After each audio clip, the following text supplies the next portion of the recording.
দোকানের মতো মুচমুচে পেঁয়াজি বানিয়ে নেওয়ার জন্য এখানে আমি নিয়ে নিলাম 500 গ্রাম পেঁয়াজ। পেঁয়াজটাকে এবার ভালোভাবে আমি সরু সরু করে কুচিয়ে নিচ্ছি, তার সঙ্গে কাঁচা লঙ্কাও কুচিয়ে নিয়েছি।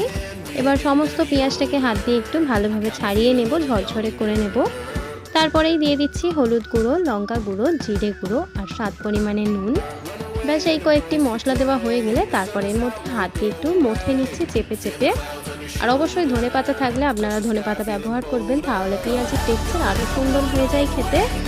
সমস্তটা ভালোভাবে চটকে চাটকে মাখিয়ে নেওয়া হয়ে গেলে পেঁয়াজিটা আমাদের পুরোপুরি এখানে রেডি। তারপর এর মধ্যে আমরা বেসন অ্যাড করে বেসনের সাথে পেঁয়াজটাকে আবারও মাখিয়ে নেব চটচটে করে।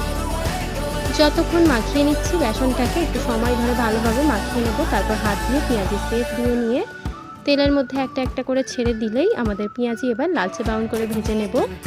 লালচে ব্রাউন করে ভেজে নেওয়া হয়ে গেলে দেখুন পেঁয়াজি কতটা সুন্দর হয়েছে, অবশ্যই ট্রাই করুন।